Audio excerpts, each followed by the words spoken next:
At my housewarming party, my daughter-in-law smiled and handed me a glass of wine. "This is for Dad.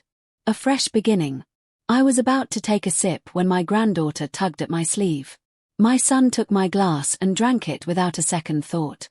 30 minutes later, everyone started screaming because, can you imagine the woman your own son married, the mother of your grandchild, trying to poison you? But what if your son, the one you raised, then knowingly drank that poison, on purpose, to save your life? That's my story. And believe me, it's one you won't forget. My name is Chris Sullivan, and at 68 years old, that number used to feel like a countdown. A ticking clock to irrelevance, to being shuffled aside in a world that worships youth and speed.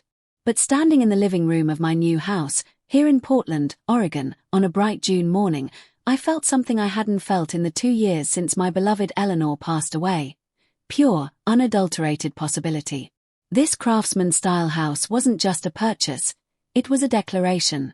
After 3 decades of designing buildings, of reviewing blueprints until my eyes blurred, of managing construction sites in rain that soaked through every layer the Pacific Northwest could throw at you, I'd finally built something for myself.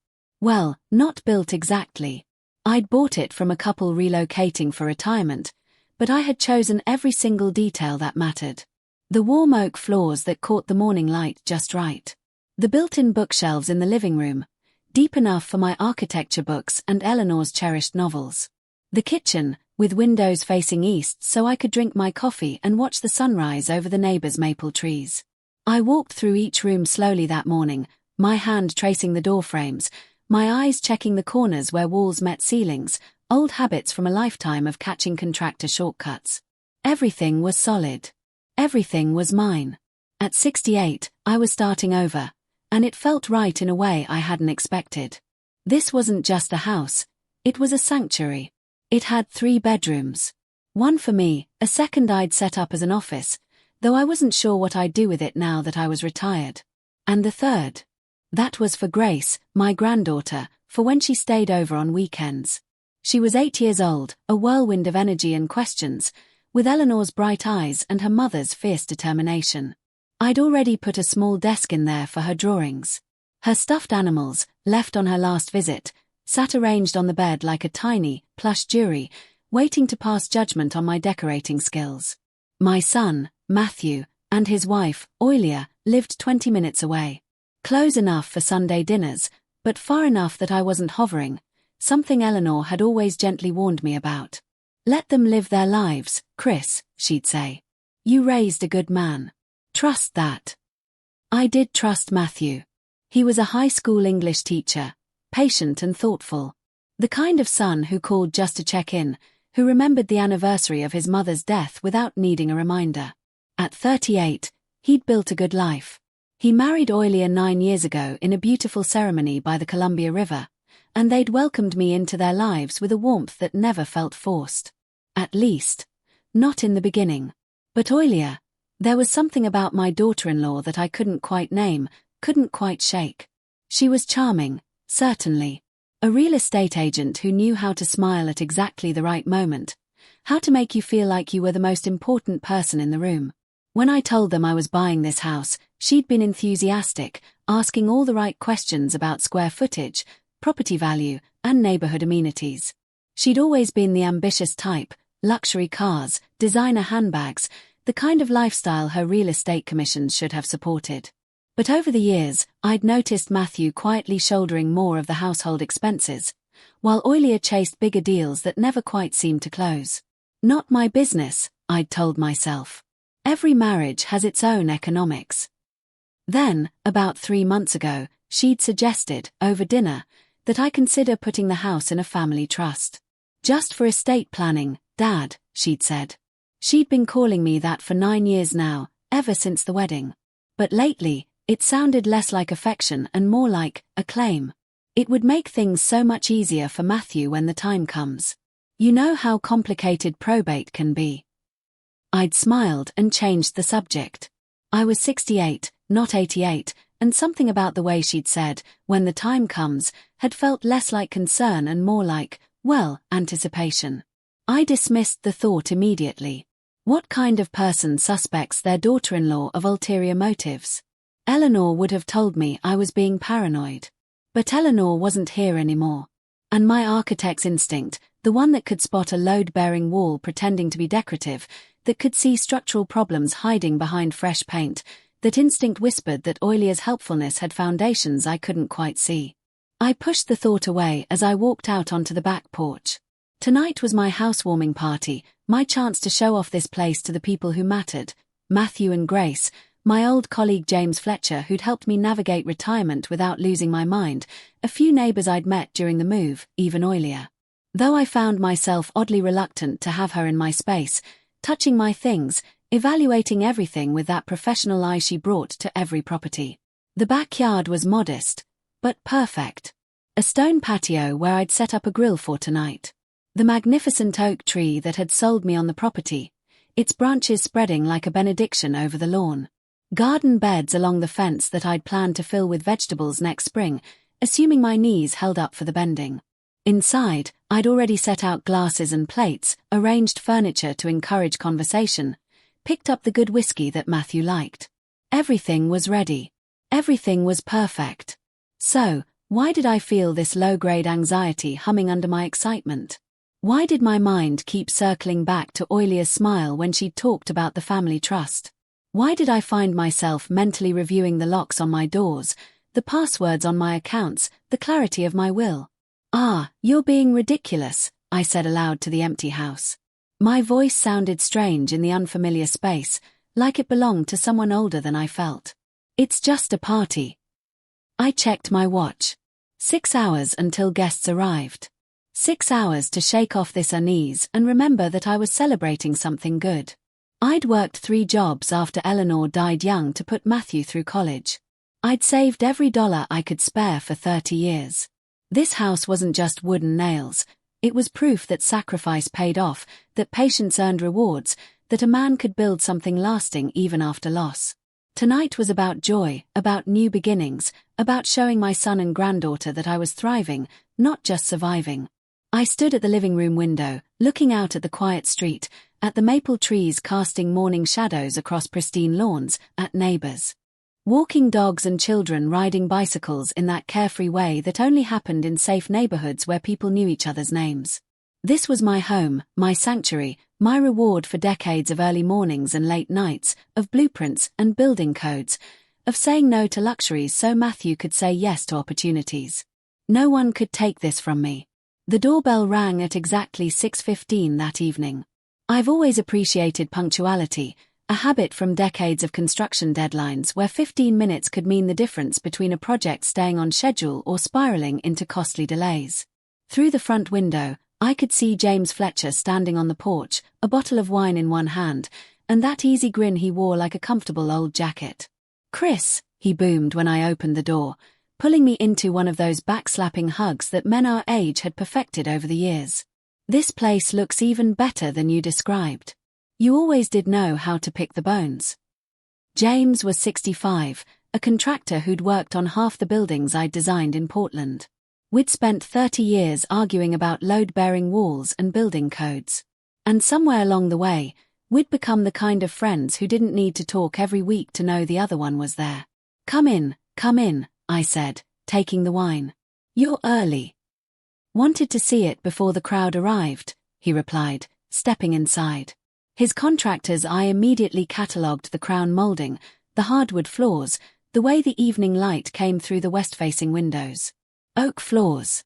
Smart choice. They'll outlast both of us." "That's the plan," I grinned. More guests arrived in the following minutes. Frank Morrison, an architect I'd worked with on a hospital project in the 90s, showed up with his wife. Helen Tucker, from 3 houses down, brought a casserole that smelled like comfort food and good intentions. An elderly couple whose names I promptly forgot, but whose smiles were genuine enough that it didn't seem to matter. The house filled with the sounds I'd hoped for. Conversation and laughter, ice clinking in glasses, the low hum of people discovering they had mutual acquaintances or shared opinions about the Portland weather. I'd set up speakers on the back patio, and jazz drifted through the open doors, mixing with the smell of the grill I'd fired up earlier. I was refilling the ice bucket when the doorbell rang again. Through the window, I saw Matthew's car in the driveway, and my chest did that thing it had done since he was born, that quick lift of joy that came from knowing my son was near. Grace burst through the door first, a whirlwind of pink dress and blonde hair. "Grandpa, your house is so big." I crouched down, my knees protesting slightly, and caught her in a hug that smelled like strawberry shampoo and childhood. "Not too big for you, sweetheart. I've got a room with your name on it." "And with the desk for my drawings?" she asked, her eyes wide. "The very same." Matthew came in behind her, and I stood to embrace my son. He'd inherited Eleanor's height and my build. And at 38, he still had that teacher's posture, shoulders slightly hunched from years of leaning over students' desks. "Dad, this place is perfect." "Really? Your mother would have loved it," I said quietly. "Yeah, she would have." His eyes held that familiar shadow that appeared whenever we mentioned Eleanor. But then he smiled. "Come on, I want you to meet someone." Oilia stepped through the doorway then, and with her came a woman I didn't recognize. Oilia wore a dress that looked expensive, the kind that probably cost more than Matthew made in a week, and her smile was camera-ready. "Ah, Dad, you remember Claire, don't you?" Oilia said brightly. "She helped plan our wedding. I ran into her last week and insisted she come tonight." The woman extended her hand. "Claire Davidson. It's lovely to meet you, Mr. Sullivan. Oilia's told me so much about you." She was somewhere in her early 40s, I guessed, with dark hair pulled back in a way that suggested professional efficiency. Her handshake was firm, her eye contact direct. Something about her seemed carefully calibrated, not unfriendly, but measured in a way that made me think of lawyers or accountants. "Please call me Chris," I said, though a tiny alarm bell went off in my head. "Any friend of Oilia's is welcome here." But as the evening progressed and I circulated among my guests, I found myself noticing Claire. She had a way of asking questions that seemed casual but weren't. "Nice house," then asked about the square footage. Admired the neighborhood, then inquired about property values. Mentioned retirement planning in a way that felt like fishing for information about my finances. Wedding planners didn't usually care about investment portfolios. I was considering all of this, trying to decide if I was being paranoid or perceptive, when Oilia's voice cut through my thoughts. "Dad, let me make you a drink. What's your favorite? Still old-fashioned, right?" She'd already moved to the makeshift bar I'd set up on the kitchen counter. Bottles of whiskey and bourbon, a bucket of ice, mixing glasses I'd bought specifically for tonight. She worked with the confidence of someone who'd tended bar before, measuring and pouring with practiced ease. But I watched her hands. I watched the way she prepared one glass with extra care. The way her eyes flicked to me and then away. The way she positioned that particular glass on a small napkin, marked, I realized, by its placement slightly apart from the others. Grace appeared at my elbow, tugging on my sleeve. "Grandpa, look what I drew at school." She thrust a piece of construction paper at me, covered in crayon drawings of what might have been a house or possibly a spaceship. With Grace's art, you never could quite tell. "That's beautiful, sweetheart. Is that my new house?" "It's a castle. For you to be safe in." Something about the word safe made my skin prickle, but I smiled and kissed the top of her head. The safest castle in all of Portland. The party swirled around us. James was telling a story about a building inspector we'd both despised. Frank Morrison was debating the merits of sustainable architecture with Helen Tucker, who apparently had very strong opinions about solar panels. Somewhere in the background, Miles Davis played through the speakers, his trumpet weaving through conversations about property taxes and the best route to avoid. Traffic on Interstate 5. It should have been perfect. It was perfect. Except for Claire, who was now talking to Matthew but watching me with an intensity that felt like assessment. Except for Oilia, who'd finished mixing drinks and was walking toward me with one glass held carefully in both hands. Her smile bright enough to hurt. Oilia approached, the crystal glass catching the lamplight, amber liquid swirling as she moved. Her smile was perfect, the kind she'd practiced in mirrors, I was certain of it. The kind real estate agents learned to deploy like a weapon, professional warmth without actual heat. But her eyes were watching me the way I'd seen contractors watch buildings marked for demolition, calculating, measuring, waiting to see which wall would fall first. Your favorite, Dad, she said, extending the glass toward me. Just the way you like it. She handed me the glass with both hands, like an offering. Your favorite, Dad. Enjoy. I took it, feeling the cool weight of the crystal in my palm. The amber liquid caught the light from the chandelier Eleanor and I had picked out together 30 years ago. Thanks, Oilia. You didn't have to go to all this trouble. No trouble at all. Her smile was perfect. Too perfect. Something in my gut twisted. The same instinct that had saved a dozen projects over 3 decades. The instinct that noticed when a beam was a quarter-inch off, when a foundation plan didn't quite add up, when a contractor's numbers were too good to be true. I set the glass down on the side table. I'll enjoy it in just a minute. Let me say hello to everyone first. For a fraction of a second, her expression flickered. Disappointment. Frustration. Then the smile snapped back into place. Of course, Dad. Whenever you're ready. The doorbell rang again. I turned toward the foyer, grateful for the interruption. That must be David. He texted that he'd be running late. I didn't see Matthew step up behind me. Didn't see him reach for a glass on the side table. Didn't see which one he picked up. By the time I opened the door and welcomed David inside, an old colleague from my early days at Morrison & Partners, Matthew was already back in conversation with James Fletcher by the window, whiskey in hand, laughing about something related to the school year coming to an end. The party found its rhythm. Conversation flowed. Grace showed me her latest drawing, a picture of Grandpa's castle with carefully colored flowers around the front door. I hugged her tight, feeling the weight of her small arms around my neck. And for a moment, everything felt right. But 15 minutes in, I noticed Matthew wiping his forehead. You okay, son? I asked, stepping closer.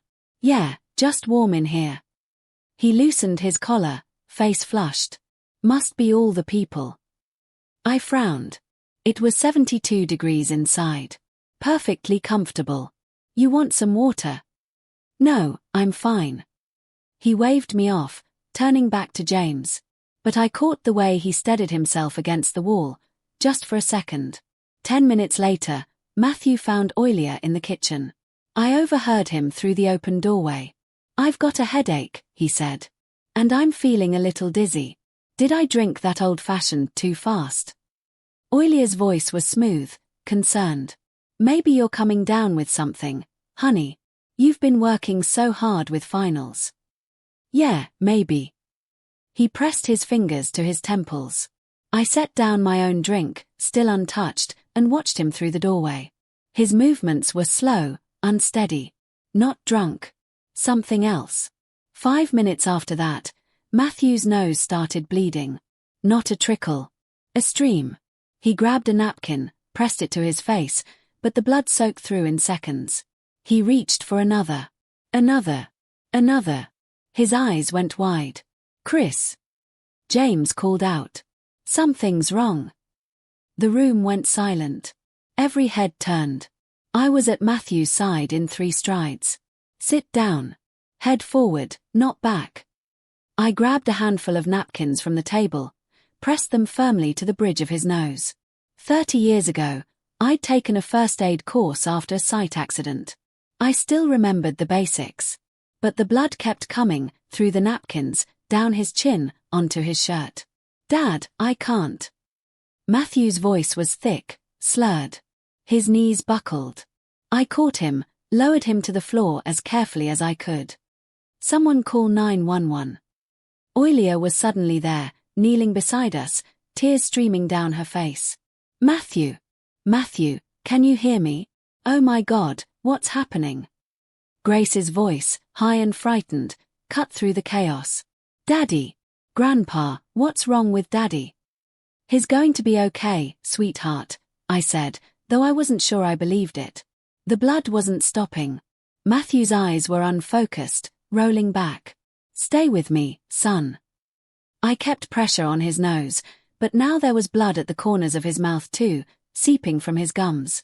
James was on the phone with 911, his voice steady, giving our address.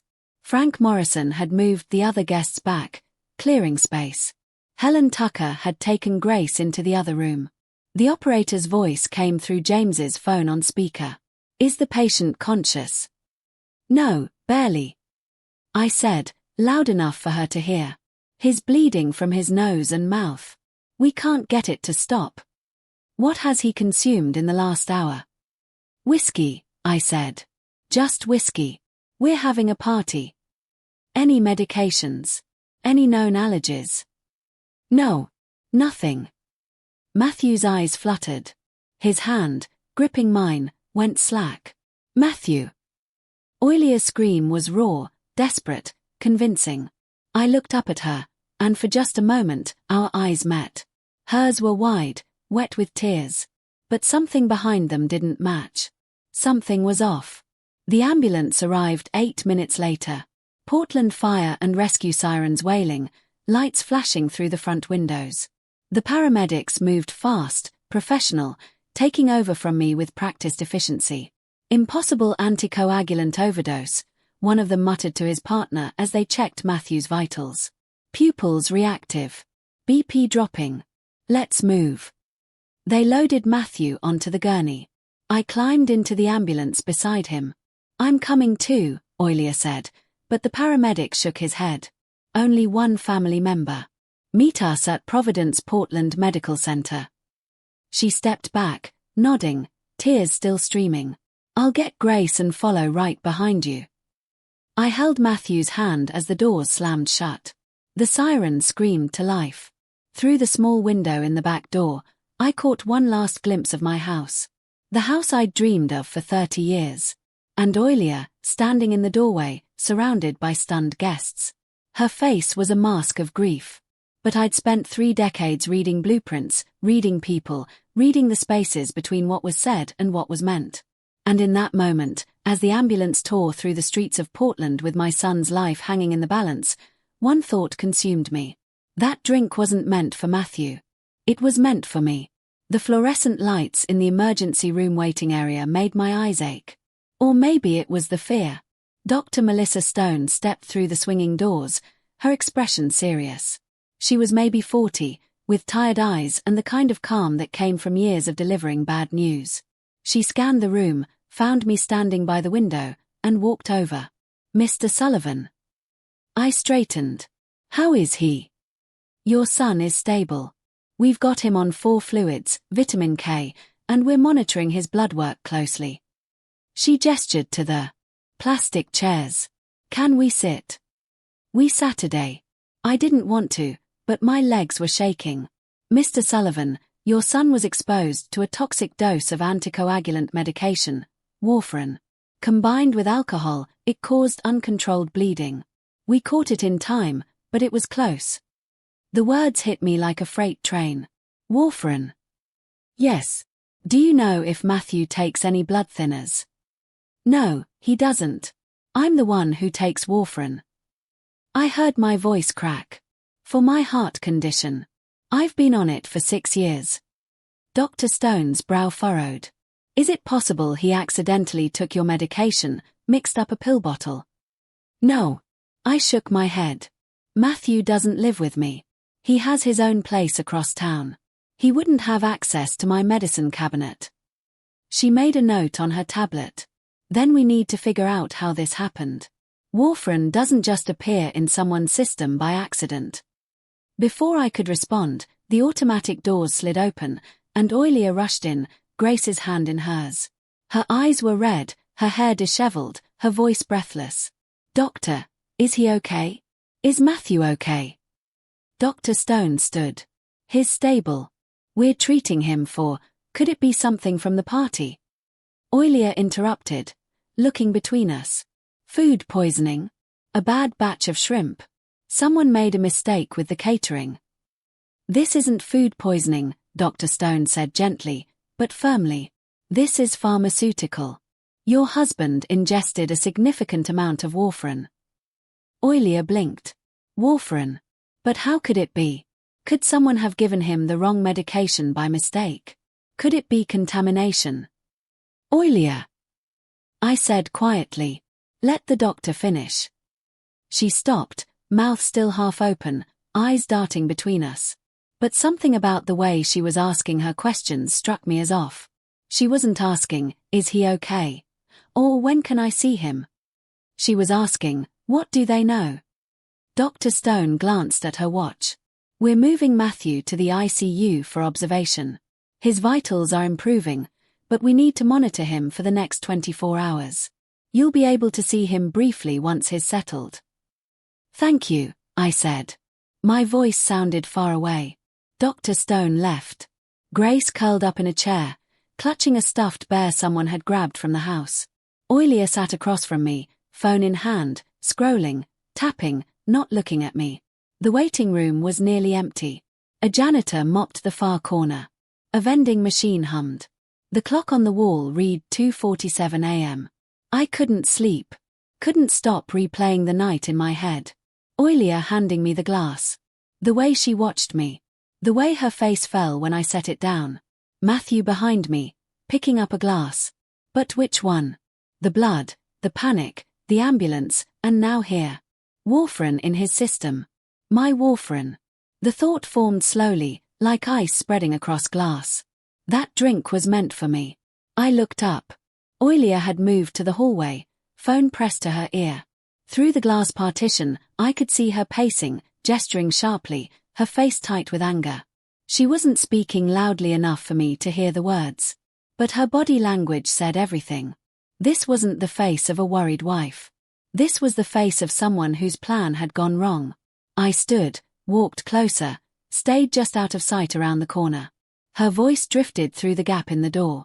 "I don't care what you think. It wasn't supposed to. No, listen to me."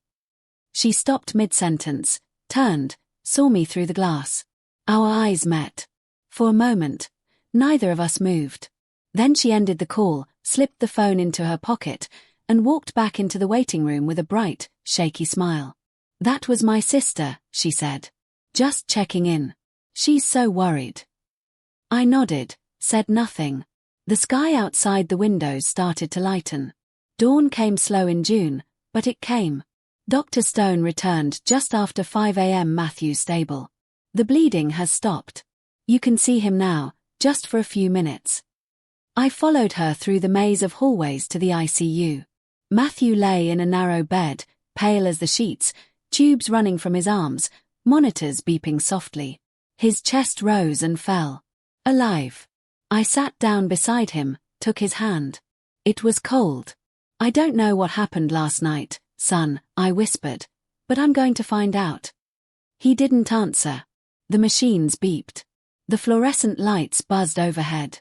When I returned to the waiting room, Oilia was asleep on the chairs across the hall, phone clutched in her hand, face peaceful, the picture of a worried wife.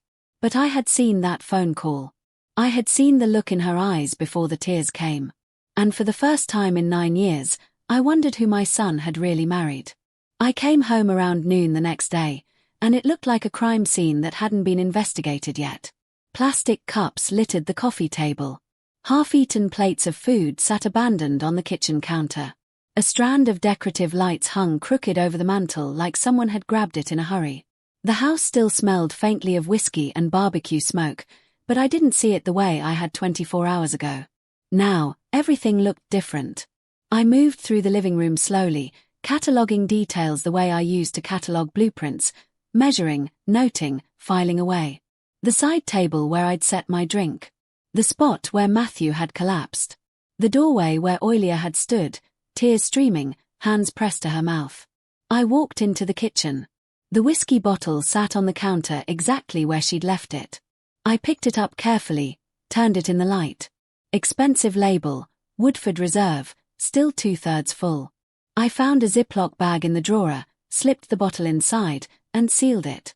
Then I pulled a Sharpie from the junk drawer and wrote on the bag in block letters, June 8, 2024. Housewarming party. Whiskey. Oilia. Architect's habit. Label everything. Document everything.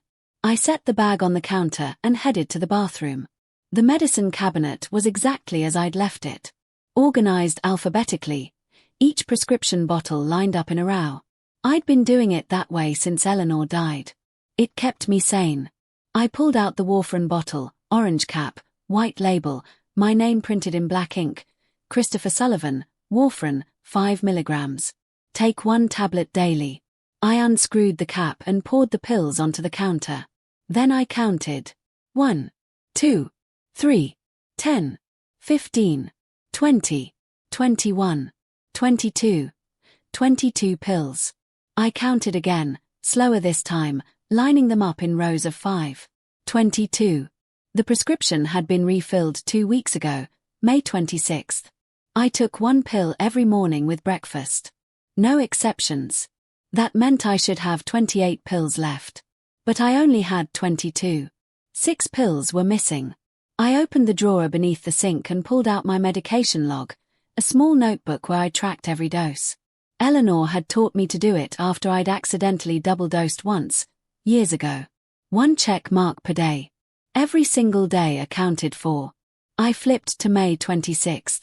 Every day since then had a check mark. No missed doses, no double doses, no mistakes. Someone had taken those pills. I sat down on the edge of the bathtub, the bottle still in my hand, and forced myself to think clearly. Who had been in this house in the last 2 weeks? Matthew and Oilia had come over for dinner once.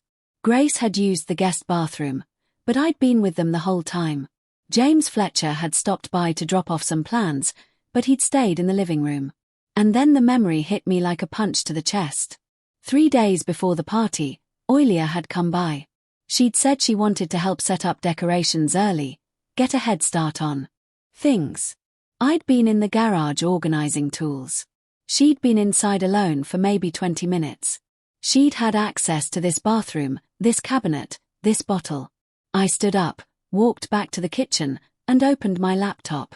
Searched, warfarin therapeutic dose versus toxic dose. The results loaded. I scanned the numbers, did the math. Therapeutic dose, 5 milligrams per day. 6 pills, 30 milligrams total. Crushed into a drink, combined with alcohol, enough to cause dangerous bleeding in someone who wasn't on the medication regularly. Enough to cause serious harm. Or worse. I closed the laptop and stared at the whiskey bottle in the Ziploc bag. I needed confirmation. I needed lab results. I pulled out my phone and scrolled through my contacts. Found the name I was looking for, Michael Torres. We'd worked together 20 years ago on a bridge project in Seattle.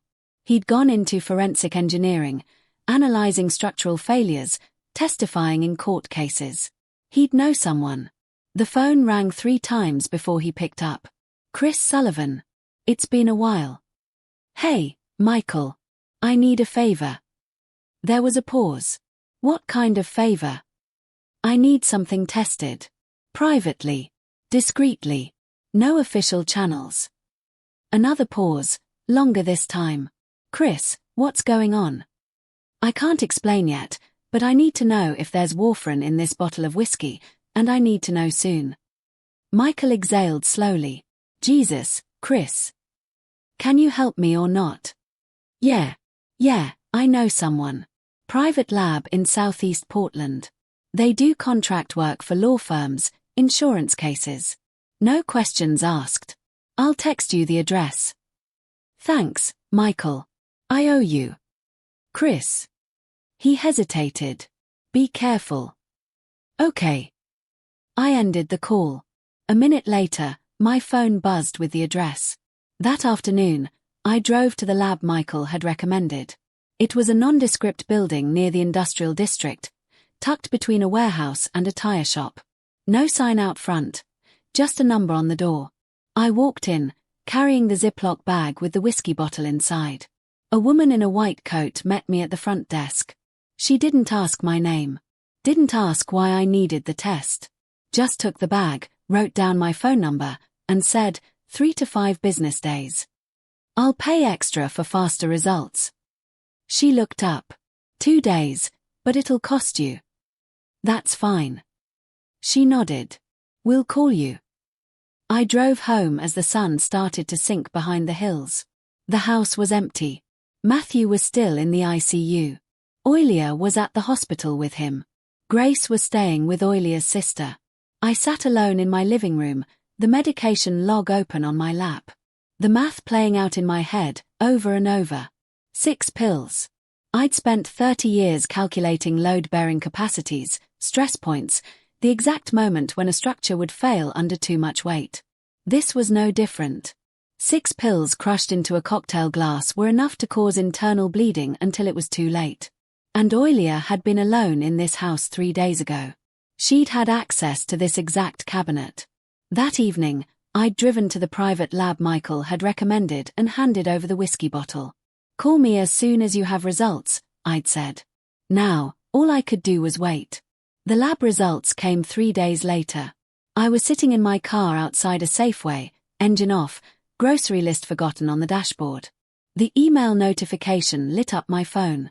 No subject line, just a sender, Pacific Northwest Forensics. I should have waited, driven home, sat down, prepared myself, but I couldn't. I opened it right there in the parking lot. The first line made my stomach drop. Analysis complete. Warfarin detected. I had to read it twice, 3 times. The concentration. They listed it in milligrams per serving. I didn't understand the number at first. 450 mgs in a single drink. I stared at that number until my eyes blurred. Then I opened a browser on my phone with shaking hands and typed, "Warfarin safe dose." The results came up immediately. Normal therapeutic dose, 2 to 10 milligrams daily. Not all at once. Not in a glass of whiskey. 450 milligrams. I did the math in my head, force of habit, architect's brain always calculating, and the answer hit me like a freight train. That wasn't a mistake. That wasn't someone accidentally crushing a pill into the wrong glass. That was lethal when combined with alcohol. And there had been plenty of alcohol that night. 450 milligrams of warfarin was enough to cause internal bleeding so severe that by the time anyone realized what was happening, it would be too late. I sat there for I don't know how long. 10 minutes. 20. People walked past my car with shopping carts. A woman loaded groceries into a minivan 2 spaces over. Someone's kid dropped an ice cream cone and started crying.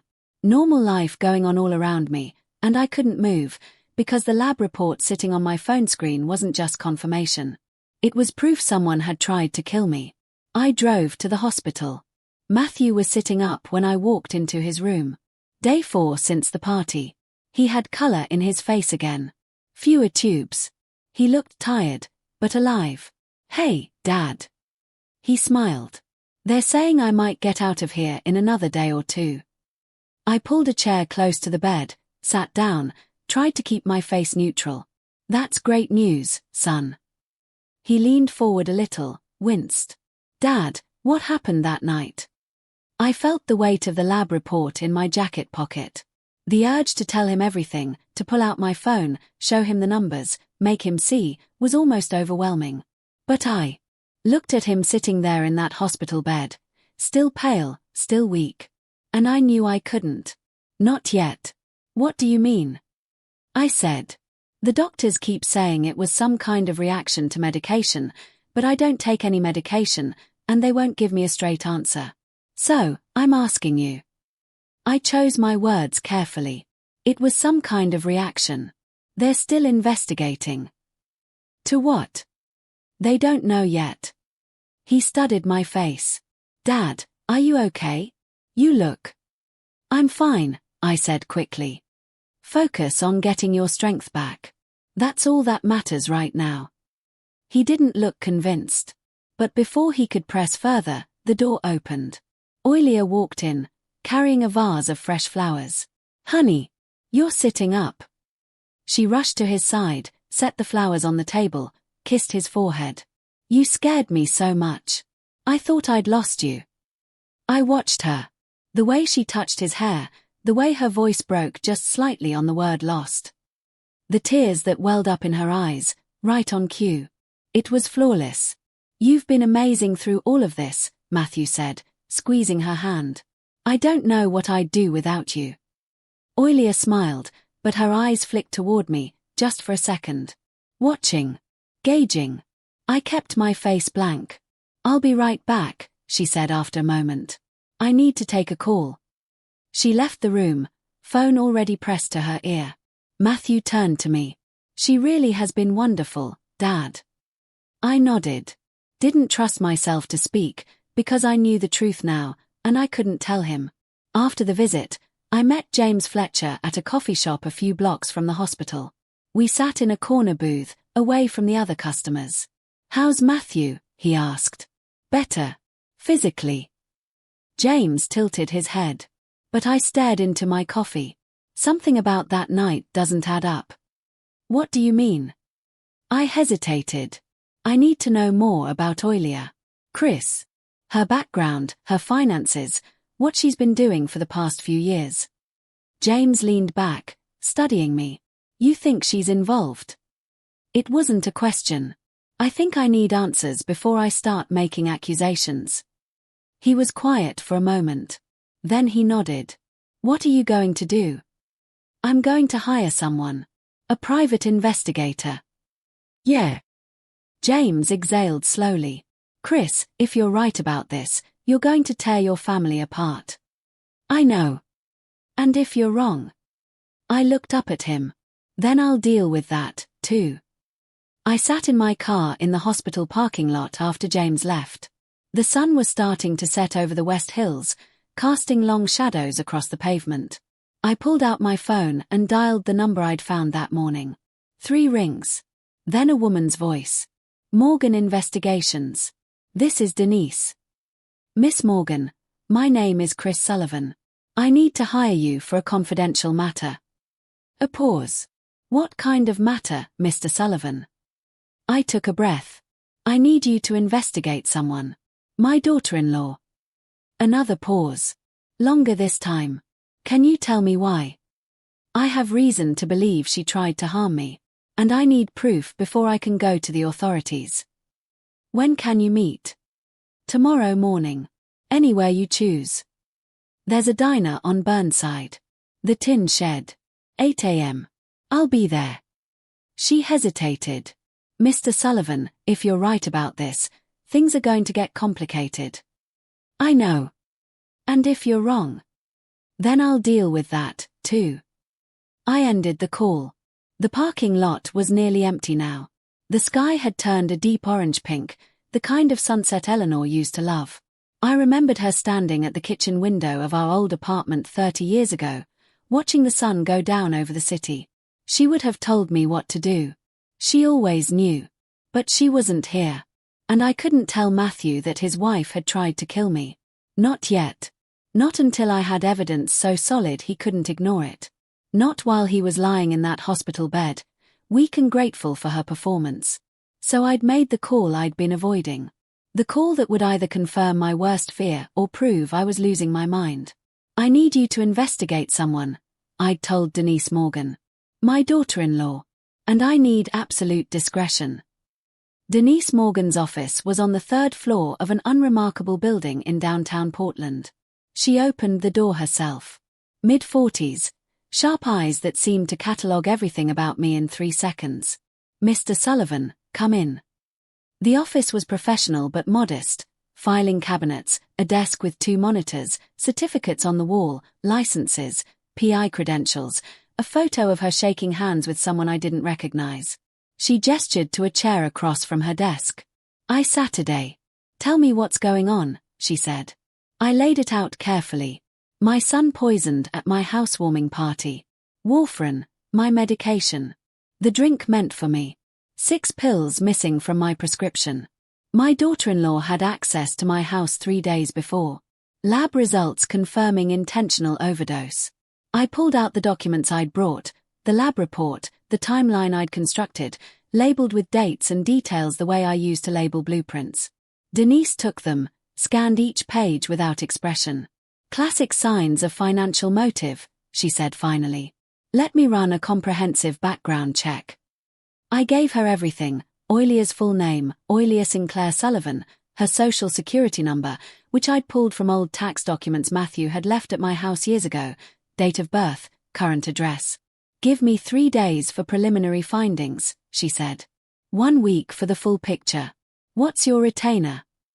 $2,000 upfront. Then I bill hourly. I wrote the check. 3 days later, my phone rang. Mr. Sullivan, can you come to my office? I found some things you need to see in person. I drove downtown, parked in the same garage, took the elevator to the 3rd floor. Denise had a file folder waiting on her desk. Thick. She opened it and slid the first set of papers across to me. Credit reports. Your daughter-in-law is $320,000 in debt. I stared at the number. That's not possible. Matthew sends her money. She works. Or at least. She makes about $18,000 a year in real estate commissions. The debt started before the marriage, $90,000. It's grown to $320,000 since then. She spread out the documents, credit card statements, 15 cards, all maxed out, personal loans, payday loans, store credit accounts I'd never heard of. I felt sick. Recent applications, Denise continued, flipping to another page. Loan requests, all denied, some with forged income documents. I couldn't speak. She pulled her laptop closer, turned it toward me. Internet search history. Last 6 months. The screen showed a list. Google searches recovered from the home computer Matthew and Oilia shared, how to contest a will. Elderly incapacity requirements. Oregon. Inheriting property from in-laws. Power of attorney. Aging parents. Warfarin overdose symptoms. That last one was dated 3 weeks before my housewarming party. I felt cold. There's one more thing, Denise said.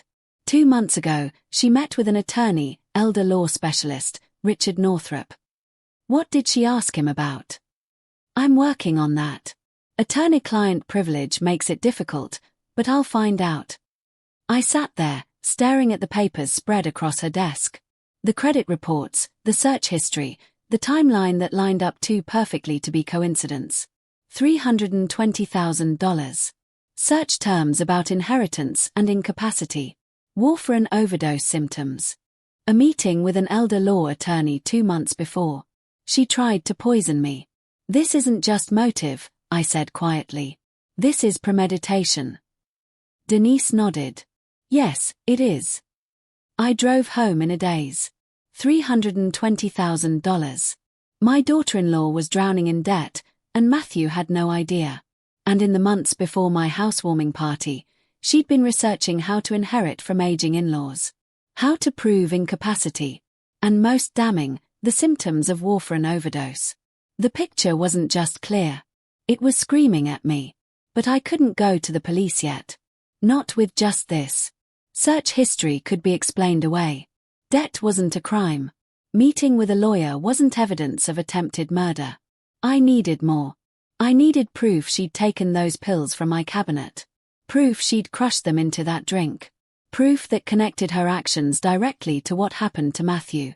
Because if I accused her now, if I went to Matthew with what I had, she'd deny everything. She'd cry. She'd play the victim. And my son, still weak in that hospital bed, still grateful for her devoted performance, would believe her. Not me. So I kept driving, kept thinking, kept calculating the way I always did. I saw Claire Davidson again on a Tuesday, 5 days after I'd hired Denise. I'd stopped by a coffee shop near Matthew and Oilia's place, supposedly to pick up Grace after an afternoon at the park. Oilia had texted me the time. Casual. Normal. What I saw through the window stopped me cold. Claire was sitting in a corner booth with Oilia. Not just sitting, but talking, leaning in close. The kind of conversation you have when you don't want anyone else to hear. I stood on the sidewalk for a moment, trying to process it. Claire, the woman Oilia had introduced at my party as an old friend, a wedding planner who'd helped with their ceremony. The woman who'd asked too many questions about my house, my finances, my property value. She was meeting with Oilia. I walked into the coffee shop, keeping my head down, and chose a table on the opposite side. Picked up a discarded newspaper from the chair beside me and held it up like I was reading. Old school, but it worked. Through the gap between the pages, I watched them. Oilia was showing Claire something on her phone. Both of them leaned in, heads close together.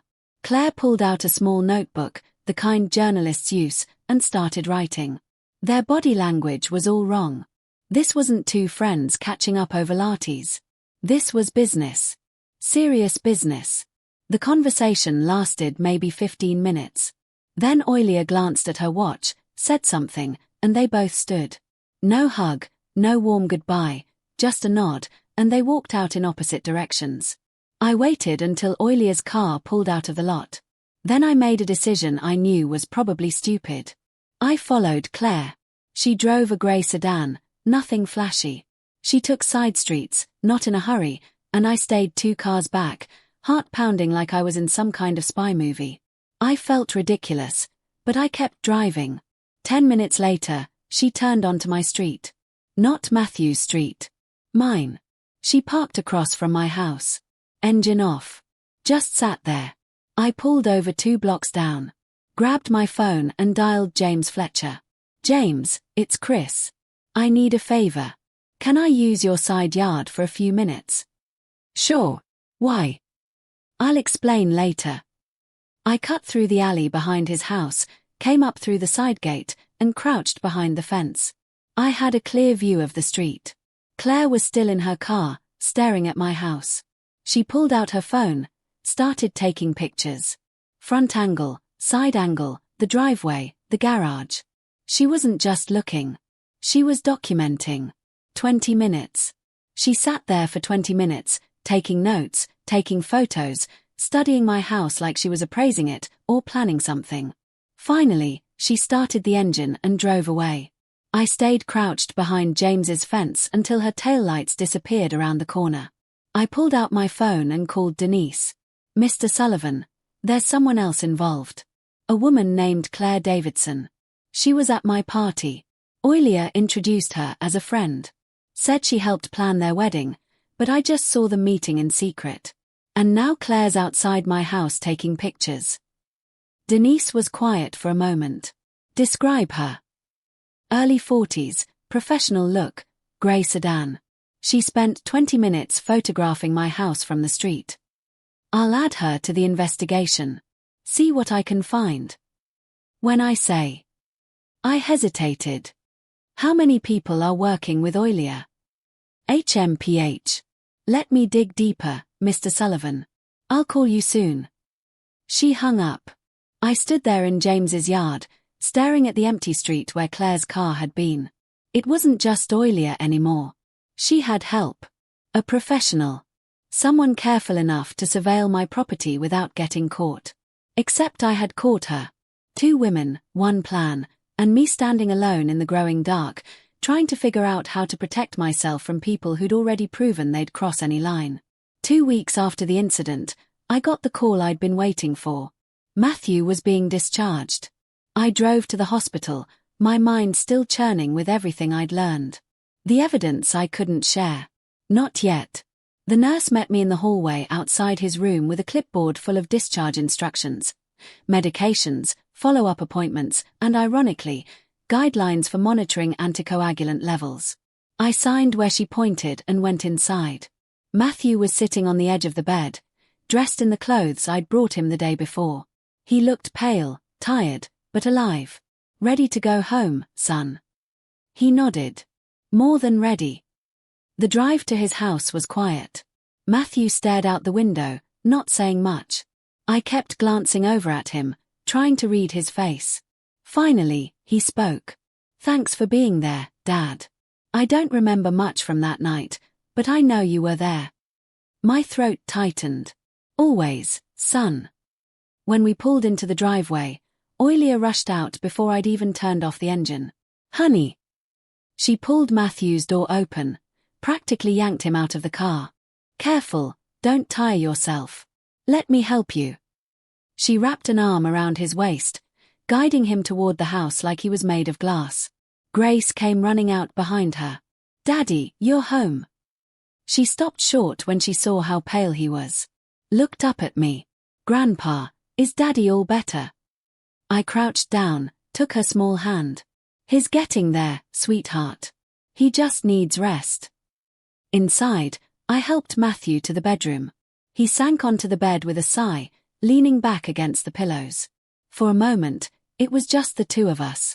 "Dad," he said quietly, "I keep trying to remember that night. What did I drink? What happened?" Every instinct I had screamed at me to tell him, to pull out my phone, show him the lab report, the credit statements, the search history, to make him see what I'd seen. But I looked at him sitting there, pale and exhausted. And I knew I couldn't. Not yet. What if I was wrong? What if accusing Oilia tore him apart? "The doctors said it was warfarin," I said carefully. "Somehow you ingested it. They're still investigating how. Don't force yourself to remember. Just focus on getting your strength back." Matthew frowned. "But I don't take any medications. How could I have?" "These things happen sometimes. Medical mysteries." I forced a smile. "What matters is you're okay now." He stared at me for a long moment, like he knew I wasn't telling him everything. Then he closed his eyes. "I'm so tired." "Go on," I said. "I'll go downstairs with Grace." In the kitchen, I made tea. Oilia moved around me, tidying, checking her phone, putting on a show of domestic normalcy. Then I heard her voice from the next room. Low. Tense.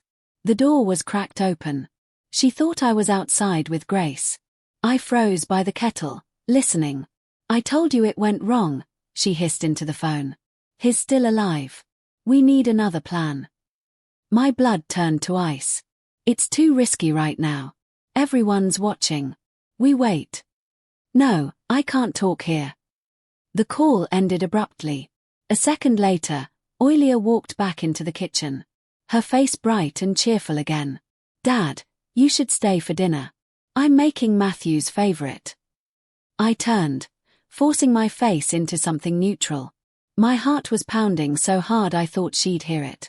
"No thanks," I said. "I should let Matthew rest. Too many people around isn't good for recovery." She tilted her head, studying me. "You're probably right. He needs quiet." I hugged Grace goodbye and walked out to my car. I sat in the driver's seat, hands gripping the steering wheel so hard my knuckles turned white. She'd said it clearly. We need another plan. We meaning her and whoever she'd been talking to. Claire, probably. And another plan meant she hadn't stopped. Whatever had happened at my party, the poisoned drink, the 6 pills crushed into whiskey, that was just the first attempt. My son was home, recovering, trusting his wife completely. And I was the only one who knew she was planning the next move. I couldn't just gather evidence anymore. I had to stop her. Oilia called me 3 days after Matthew came home. Her voice was sweet as honey. The kind of sweet that makes you check for poison. "Dad, I feel just terrible about what happened at the party. I want to help you, make it up to you." I stood in my kitchen, phone pressed to my ear, and said nothing for a moment. Let the silence stretch, waited to see what she'd say next. "I know you've been through so much," she continued, "worrying about Matthew, and I feel like I haven't been there for you the way I should have been." Interesting choice of words. "That's kind of you, Oilia," I said carefully. "Matthew mentioned your gutters need cleaning before winter sets in. I have a ladder, and I'm free this Saturday. Let me take care of that for you." Matthew had mentioned no such thing. I'd cleaned those gutters myself 3 weeks ago. Every downspout clear, every seam checked. But I kept my voice neutral. "That's very thoughtful. It's the least I can do. You've been so worried about Matthew. Let me take some burden off you, Dad." The word dad had never sounded more calculated. "Saturday works," I said. "What time?" "How about 10 a.m.? I'll bring my ladder from our garage. The good one. Aluminum extension. 24 foot. Professional grade." Professional grade. She wanted me to know it was sturdy. Reliable. Safe. Sounds good. "I'll see you then." I hung up. Then I stood there in my kitchen for a full minute, staring at the phone in my hand. She was planning something. I immediately called James Fletcher. "James, I need a favor." "Name it." "Saturday morning. Can you happen to stop by my house around 10:15? Maybe you forgot a tool here last week." Something like that. There was a pause. "Chris, what's going on?" Oilia is coming over to help clean my gutters. And you think, I don't know what I think, but I have a bad feeling. Just be there, please. I'll be there. Saturday morning, I woke up at 7, made coffee, walked through the house twice, checking sightlines from the windows. At 9:03, I set my phone on the windowsill in the living room, where the gutters ran along the roofline. I opened the camera app, started recording video, and made sure the lens had a clear view of the driveway and the section of wall where a ladder would most likely go. Then, I went outside and waited. Oilia arrived at 10 o'clock sharp. Her car pulled into my driveway with an aluminum extension ladder strapped to the roof rack. She climbed out, wearing fitted jeans, work boots, and brown leather gloves. A canvas tool bag hung from her shoulder. She looked the part. Competent. Helpful. The devoted daughter-in-law. Good morning, Dad, she smiled brightly. Beautiful day for home maintenance, isn't it? Morning, Oilia. She walked to the back of her car, unstrapped the ladder with practiced efficiency, and carried it to the front of the house, set it carefully against the wall, just below the section of gutter that ran above the porch. You stay down here, okay? She patted my shoulder, condescendingly gentle. Your balance isn't what it used to be. We don't want another hospital trip. The words landed like a slap, but I smiled. You're right. I appreciate you doing this. Of course. She adjusted the ladder, tested its stability with a little shake, then started climbing. The tool bag swung from her shoulder as she ascended. She stopped about halfway up, maybe 12 feet off the ground, and looked into the gutter. Oh my goodness, Dad. These are so clogged. This is going to take a while. Take your time, I called up. I'm right here if you need anything. She nodded, pulled a small hand rake from the tool bag, and made a show of scraping at the gutter. Leaves fell. She tossed them down into the flowerbed below. I waited until she was focused on the roofline. Then I walked casually back toward the front door, stepped inside, and moved to the window where my phone was recording. Through the glass, I had a perfect view, and what I saw made my blood freeze. Oilia wasn't cleaning the gutters. Her hands were on the ladder, working the locking mechanism where the two sections of the extension ladder overlapped. I'd worked with ladders for 40 years. I knew how they were built, how they were supposed to lock, how they failed when something went wrong. She pulled a small wrench from the tool bag, a ratcheting socket wrench, the kind you'd use for precision work. She started loosening the bolts that held the extension sections together. Not removing them, just loosening them. 2 turns. 3. Then she moved to the safety pins, small, spring-loaded clips that locked the ladder's joints in place when extended. She pressed the release, slid them halfway out, and left them hanging loose in their holes. Not enough to make the ladder collapse immediately, but enough that under the right weight or the right shift in balance, the joints would give. The ladder would fold. And whoever was on it would fall from 15 feet up. At my age, that kind of fall wasn't just dangerous. It was potentially lethal. She finished her work in less than 5 minutes. Slipped the wrench back into the tool bag, went back to scraping at the gutters like nothing had happened. Then she called down. Dad, can you come hold the base of the ladder for me? It feels a little unstable up here. I didn't move. She called again, louder. Dad, are you there? I stayed at the window, silent, watching. She looked down, frowning, shifted her weight on the ladder. The frame creaked, but held. She'd sabotaged it carefully. It wouldn't fail under her weight. Not while she was climbing down. But if someone heavier got on it, or if someone stood at the base and it shifted the wrong way. She climbed down slowly, testing each rung, and stepped onto the ground. Dad! She called toward the house, her voice tinged with concern. I stood at the window, heart pounding, phone still recording. She was on my property. In my front yard. And she just spent 5 minutes rigging a ladder to collapse, hoping I'd climb it, or stand beneath it, or do something stupid enough to finish what the poisoned drink hadn't. She thought I was too old to notice, too trusting to suspect, too blind to see. But I'd seen everything. I was reaching for the door handle, trying to figure out how to refuse her request without revealing I'd been watching from inside, when I heard the rumble of an engine. James Fletcher's pickup truck turned into my driveway, right on schedule. He parked, climbed out, and waved. "Hey, Chris. Stop by to check that porch railing we talked about last week." We'd never talked about any railing, but James was playing his part perfectly. He glanced up at Oilia on the ladder. "Oh, wow. Home maintenance day." Oilia looked down, and I caught the flash of annoyance in her eyes before she covered it with a smile. "Just helping Dad clean his gutters. I've got it under control." James walked over, hands in his pockets, the posture of a man who'd spent 40 years on construction sites. "Hey, before you go any higher, let me check that ladder real quick. Old habit. I've seen too many accidents over the years. Safety first, you know." "It's fine," Oilia said, her smile tightening. "I've used this ladder 100 times." "Humor me," James said. Still friendly. Still casual. But something in his voice made it clear he wasn't asking. Oilia climbed down, slowly, stepped to the side, and gestured at the ladder with a tight little flourish. "Be my guest." James moved to the base of the ladder, gripped the sides, shook it gently, then harder. His face went dark. "Chris," he said quietly. "Come here.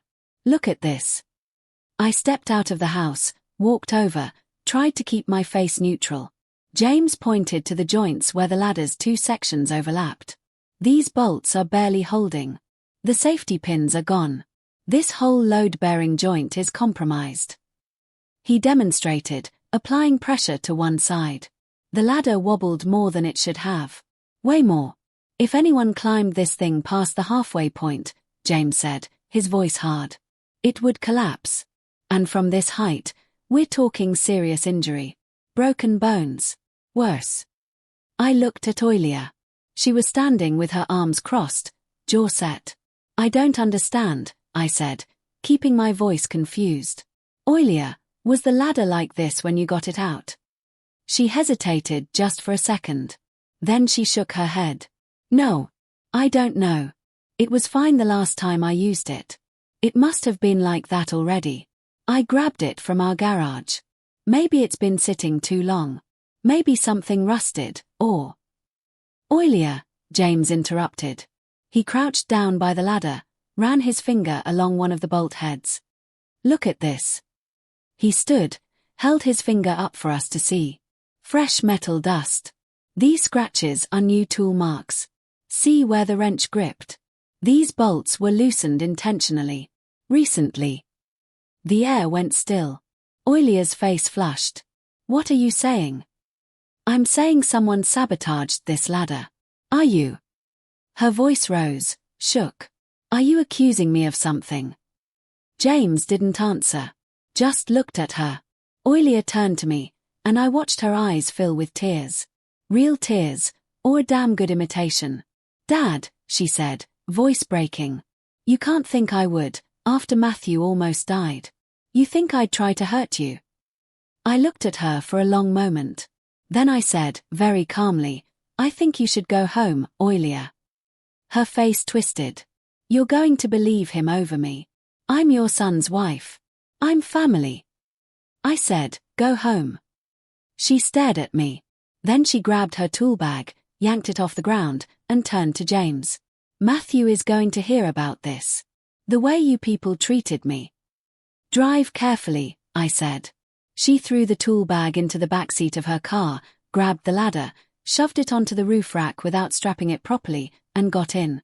The engine roared to life. She reversed hard, tires squealing, and sped out of the driveway. James and I stood there in the sudden silence. "Chris," he said finally, "what the hell is going on?"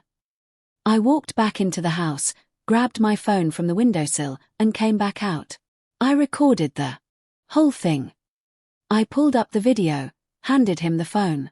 James watched. His face went pale. "Jesus Christ," he whispered. On the screen, Oilia's hands moved methodically over the ladder joints. Wrench, bolts, safety pins. Every second. Crystal clear. James handed the phone back. "This is attempted murder. You need to call the police." "Not yet. Chris." She just tried to. "I need more than this. I need enough proof that Matthew will believe me," I said. If I go to him with just this, she'll cry. She'll say it's a misunderstanding. She'll say the ladder was already broken and she didn't notice. He loves her, James. He'll want to believe her version. James stared at me. And what if she tries something else while you're waiting? Then I'll be ready. Chris, I won't go to my son with half a story, I said. I need proof so overwhelming he can't ignore it. James shook his head. You're taking a hell of a risk. I know. He left a few minutes later. Told me to call him if I needed anything. Told me to be careful. I stood alone in my driveway, phone in my hand. I had the lab results proving she'd poisoned my drink. I had the financial records showing her desperate debt. I had the internet search history about inheritance and incapacity. And now I had video of her sabotaging a ladder, trying to cause me serious injury or worse. But James was right about one thing. She just tried again. And desperate, calculating people like Oilia didn't stop until they succeeded, or until they were stopped. I needed something irrefutable, something even Matthew's love for his wife, couldn't blind him to.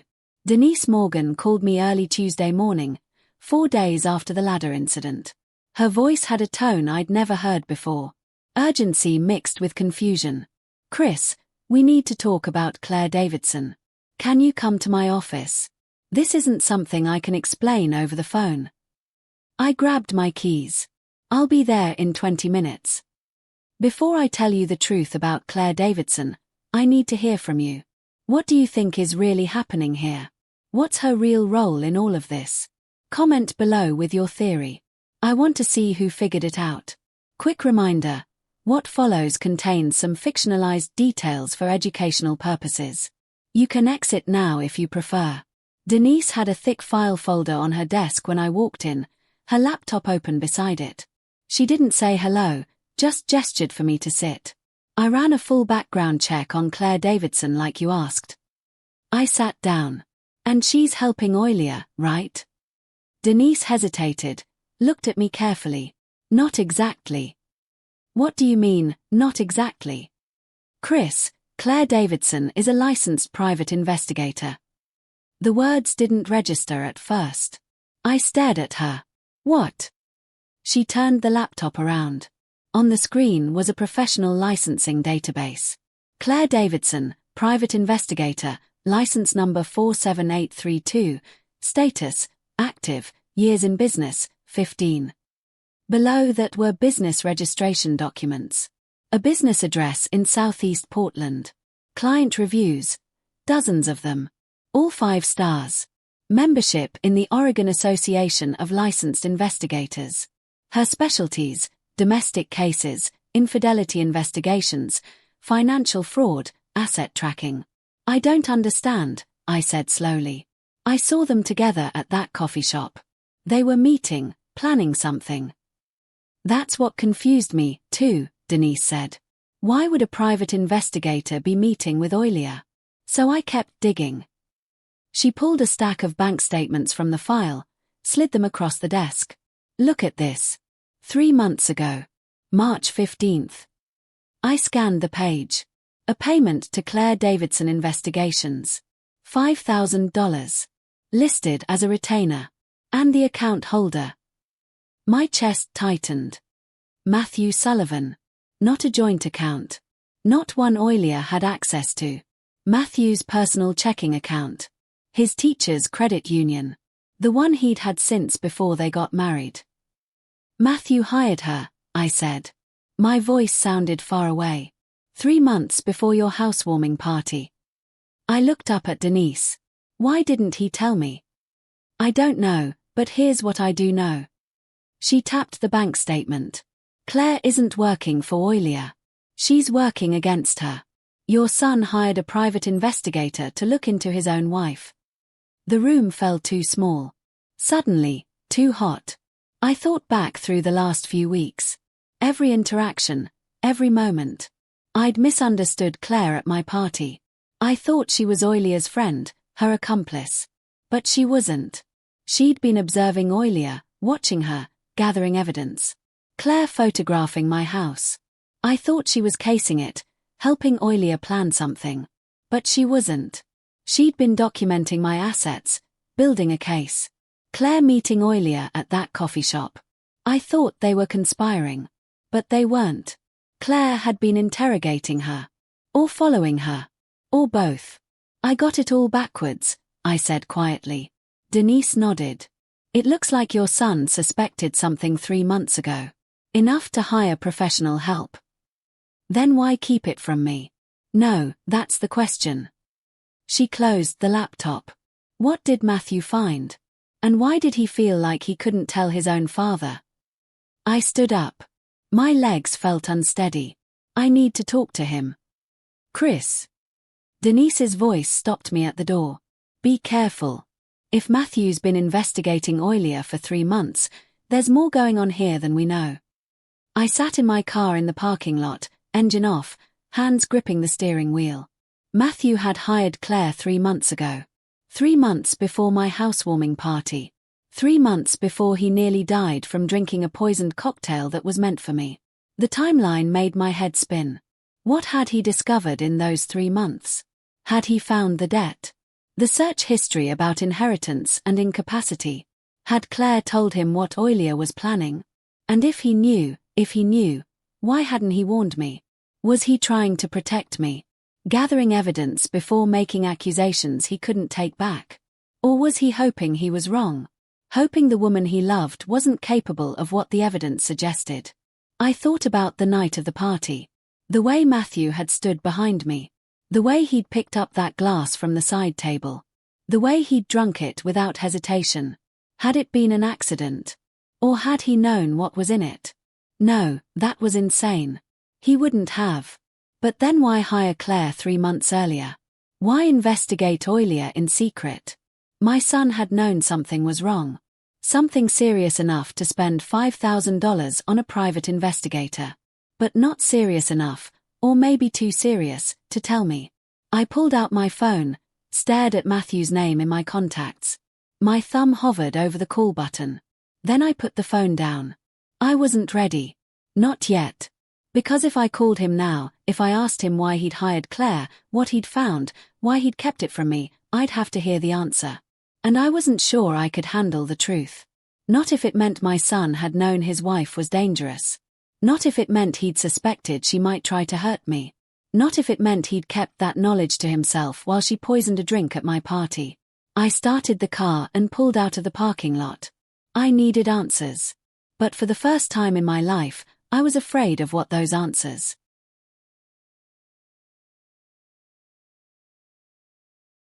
might be. I couldn't wait any longer. The discovery that Matthew had hired Claire Davidson haunted me through 2 sleepless nights. I needed to know what my son had found, and why he'd kept it from me. 2 days after meeting with Denise, I found myself sitting in my car outside Lincoln High School, where Matthew taught English to juniors and seniors, trying to figure out how to start a conversation I didn't know how to have. The lunch bell rang at 12:30. Students poured out of the building, laughing, shouting, heading for the parking lot or the food trucks parked along the street. I watched them, feeling old, feeling out of place. Then I saw Matthew. He came through a side door, carrying a canvas messenger bag, heading for his car. He didn't see me until I got out and walked toward him. He stopped. Dad. Hi, son. His face shifted. Confusion, then worry. What are you doing here? Is everything okay? I need to talk to you. Just a few minutes. Can we grab coffee? He checked his watch, hesitated. Okay, there's a place on the corner. I have 30 minutes. The coffee shop was small, local, the kind with mismatched furniture and student art on the walls. We ordered at the counter, sat down at a table near the window. Matthew set his bag on the floor, wrapped his hands around his cup. What's going on? You look worried. I didn't know how to start, so I just said it. Matthew, I need to ask you something. Have you noticed anything unusual about Oilia lately? Financial pressure? Changes in behavior? Anything that seems off? We're fine, Dad. His voice was careful, guarded. Why are you asking? I'm just concerned. After what happened at the party, The doctor said it was some kind of drug interaction. He said it too quickly. A freak accident. I leaned forward. Was it? Matthew went still, stared at his coffee. The silence stretched too long. What else would it be? He said finally. I wanted to ask him about Claire. About the $5,000 payment. About why he'd hired a private investigator 3 months before my party. But something in his eyes stopped me. He knew something. I could see it. The way he wouldn't meet my gaze. The way his jaw was set. The way his hands gripped that coffee cup like he was holding on to something he didn't want to let go of. But he wasn't ready to talk. Or didn't want to. Or was protecting something he couldn't say out loud. I tried a different approach. That night at the party, I said. Do you remember anything? Which glass did you drink from? Another long pause. Matthew stared down at his coffee like he could find answers in it. No, he said quietly. I've tried to remember. It's just blank. I felt dizzy. Then I woke up in the hospital. You picked up a glass from the side table, I said. Do you remember why? He looked up. Something flashed in his eyes. Recognition. Fear. I couldn't tell. Does it matter which glass I drank from? It might. He stared at me for a moment. Then he checked his watch and stood up. Dad, I really need to get back to class. Matthew, another time. His voice was firm. Students are waiting. He grabbed his bag and walked out. I sat there alone, watching him through the window. Matthew crossed the street, heading back toward the school. Then he stopped, pulled out his phone, made a call. I couldn't hear what he was saying, but I could see his body language. Tense. Urgent. One hand pressed to his forehead like he had a headache, pacing in a tight circle on the sidewalk. Who was he calling? Oilia. Claire. Someone else I didn't know about. He talked for maybe 2 minutes. Then he hung up, stood there for a moment, staring at the phone, and walked back into the school building. I sat in that coffee shop for another 10 minutes, staring at my untouched cup. My son was hiding something. That much was clear. But what was he protecting? Me. By keeping secrets, by gathering evidence on his own, by hiring Claire Davidson 3 months before my party. Or was he protecting Oilia? Out of love? Out of denial? Out of some misplaced loyalty to a woman who might be trying to kill me? Or was he protecting himself? From a truth too terrible to face. From the knowledge that his wife, the mother of his child, was capable of something unthinkable. I'd come here looking for answers, and I'd left with more questions. But one thing was certain. Matthew's silence was more dangerous than Oilia's schemes. Because if my son knew something and wasn't telling me, then whatever he discovered 3 months ago was either too terrible to share, or too complicated for me to understand. Either way, I was running out of time. Oilia had tried twice. The poisoned drink. The sabotaged ladder. She would try again. And if Matthew knew that, if he'd suspected it for 3 months and still hadn't warned me, then I couldn't wait for him to find the courage to speak. I had to act. Now. Denise Morgan called me 2 days later, on a Sunday morning. I was in the garage, pretending to organize tools, when my phone rang. Her voice was tight. Chris, I found something. It's worse than we thought. Can you come to my office right now? I was there in 20 minutes. Denise had her laptop open, papers spread across her desk. She didn't say hello, just gestured for me to sit. I got access to Oilia's phone records. Text message backups. There's someone else involved. My stomach dropped. Who? She turned the laptop around. On the screen was a text message thread. The contact name was just Christine. No last name. Christine Sinclair, 32 years old, lives in Seattle. Denise pulled up a driver's license photo. The woman in the picture looked like Oilia's younger, sharper features, but definitely related. She's Oilia's sister. I stared at the photo. I didn't know Oilia had a sister. Most people don't. They're not close publicly, but privately. Denise slid a stack of printed messages across the desk. These started 6 months ago. I picked up the first page. The earliest messages were from February, 4 months ago. Christine had asked Oilia if she'd talked to that lawyer yet. Oilia said yes. Said the lawyer told her that if they could prove I was incapable of managing my own affairs, power would transfer to Matthew. And then, through Matthew, to her. Christine had asked what would happen if I didn't cooperate. Oilia's response made my blood run cold. There were ways to make someone look incompetent. My hands started shaking. The next set of messages was from March, 3 months before my party.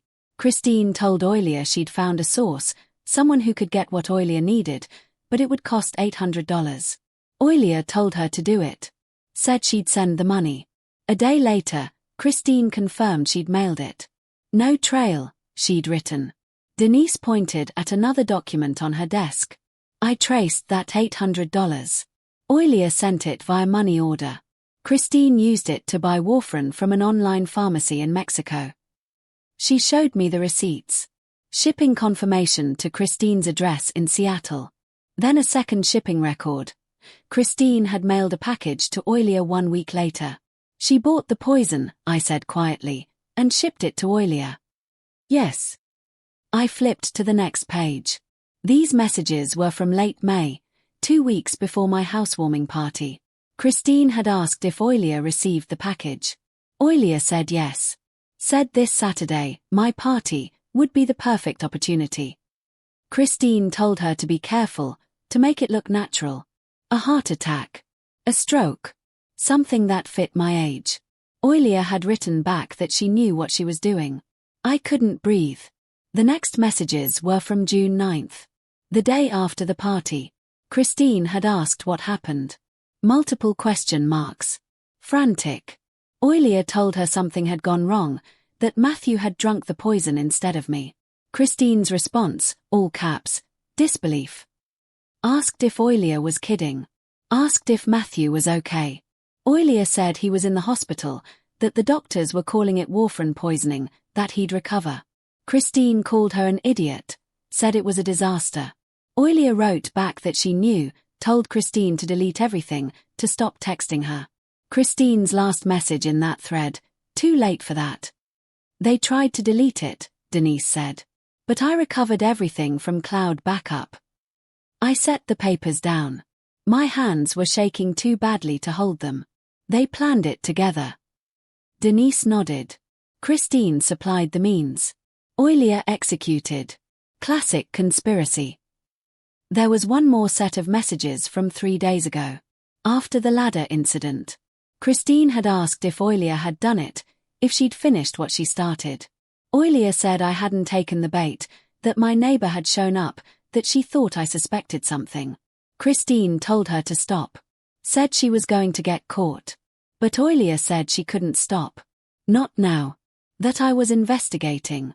That she had to finish it before I found everything. Christine's final message, you're insane. I looked up at Denise. My throat was tight. This is premeditated murder. Conspiracy to commit murder. Yes. And Christine's involvement means if we go to the authorities, both sisters will face charges. Do we have enough? Denise leaned back in her chair. For the police, absolutely. The text messages, the money order, the pharmacy records, the shipping confirmations, it's all documented. They can't explain this away. And for Matthew? She studied my face. That's your decision, Chris. You're his father. You know him better than I do. Will he believe this, or will he find a way to rationalize it? I didn't answer, because I didn't know. I drove home with a folder full of printed messages on the passenger seat. It wasn't just Oilia. Her sister had helped her, had found someone to sell them illegal drugs, had coached her through the planning, had known exactly what Oilia was going to do at my party, and had only been upset when the wrong person drank the poison. 2 sisters. 1 inheritance they'd already spent in their minds. $320,000 in debt between the 2 of them. Probably more. They'd been planning this for months, since February at least, maybe longer. They'd bought warfarin from Mexico, shipped it across state lines, planned the execution down to the day and the hour. And when it failed, when Matthew collapsed instead of me, Oilia hadn't stopped.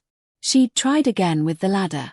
And somewhere in Seattle, Christine Sinclair was waiting to hear whether her sister had finally succeeded. I pulled into my driveway and sat there, engine off, staring at that folder. I had everything now. The financial records showing Oilia's debt. The search history about inheritance and incapacity. The video of her sabotaging the ladder. And now these messages. Proof that it was all premeditated. Proof that she hadn't acted alone. The question was, what was I going to do with it? The social worker arrived on Thursday afternoon, 3 days after my meeting with Denise about Christine. I'd been expecting this. It was Oilia's next logical move. But seeing the government vehicle pull into my driveway still sent a chill down my spine. I opened the door before she could ring the bell. She was in her late 30s, professionally dressed, carrying a clipboard and wearing an official agency badge. Mr. Sullivan, I'm Sharon Ellis from Adult Protective Services. We received a report of concern regarding your welfare. May I come in? I'd prepared for this. Of course, please. I led her into the living room and offered tea. She accepted, setting her clipboard on the coffee table as she sat down. I brought 2 cups from the kitchen and settled into the chair across from her. Sharon opened her folder. I want to be direct with you. The report alleges several issues. Possible self-neglect, confusion, memory problems, and unsafe living conditions. The reporter expressed concern that you may not be capable of living independently. I kept my voice steady. I understand. May I ask who filed this report? Reports can be submitted anonymously, Sharon said, her tone neutral but professional. But I can tell you this came from a family member concerned for your welfare. My daughter-in-law, Oilia. Sharon's expression remained carefully neutral. I can't confirm the source, but I'm here to assess the situation objectively. I understand. Where would you like to start? She stood. A walkthrough of the home, if that's all right. I led her through each room. The living room was clean and organized. No clutter, no safety hazards. The kitchen was well stocked with fresh food, everything in its place. In the bathroom, medications were stored carefully in the cabinet, all properly labeled with current dates. Sharon photographed the medication labels and made notes. You're on warfarin and several cardiac medications, all current prescriptions. Yes, my cardiologist monitors everything. The bedroom was tidy. The bed made. No issues. Sharon took notes throughout the entire tour. Back in the living room, she reviewed her clipboard. Mr. Sullivan, your home is in excellent condition. I see no signs of self-neglect or unsafe living conditions. Thank you. I should also mention that I have some documentation that might be relevant. I retrieved the folder I'd prepared, knowing this day would come. Inside, a recent medical clearance from Dr. Raymond Hughes, my cardiologist, dated 1 week prior. Results from a cognitive assessment, a mini-mental state examination, showing a perfect score of 30 out of 30. Financial records showing balanced bank accounts, bills paid on time, meticulous organization, property tax receipts, current insurance policies, home maintenance records. Sharon examined each document carefully. This is very thorough. Most people I visit aren't prepared with this level of documentation. I'm a retired architect. Documentation is a habit. The medical clearance and cognitive tests are particularly helpful. These show no signs of incapacity. She closed the folder. Mr. Sullivan, based on what I've observed today and the documentation you've provided, I see no evidence supporting the concerns in the report. I leaned forward slightly. Sharon, I need to tell you something. I believe this report was filed for purposes of retaliation. Her pen paused over the paper. Retaliation for what? So, you may. May I show you something? It's relevant to this investigation. She nodded slowly. Go ahead.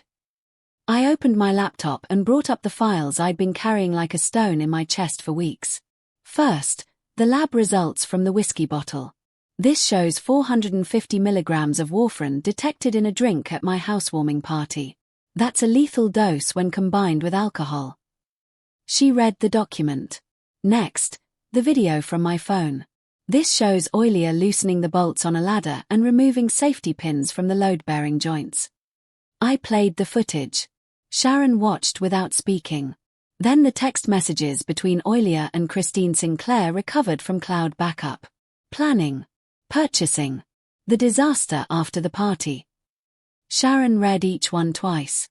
Finally, the financial documents showing Oilia's $320,000 debt, compiled by Denise Morgan's investigation. I handed her a timeline document, everything organized chronologically from February to the present day. Sharon set down her pen. Mr. Sullivan, are you saying your daughter-in-law tried to poison you? I'm saying the evidence suggests it. And when that didn't work, she tried to sabotage a ladder. And when that didn't work either, she filed a false report with your agency to make me appear incapacitated. Have you contacted the police? Not yet. I've been gathering evidence, but yes, that's my next step. Sharon closed her notebook. Her professional demeanor remained, but something had shifted in her eyes. Mr. Sullivan, you are one of the most competent individuals I've assessed in 10 years with APS. Your home is safe, your mental status is sound, and your affairs are in impeccable order. This case will be closed as unfounded. Thank you. She stood, gathering her materials. However, I'm required by law to report suspected elder abuse to our investigative unit and to law enforcement. What you've shown me constitutes financial exploitation, attempted harm, and filing a false report. These are criminal matters.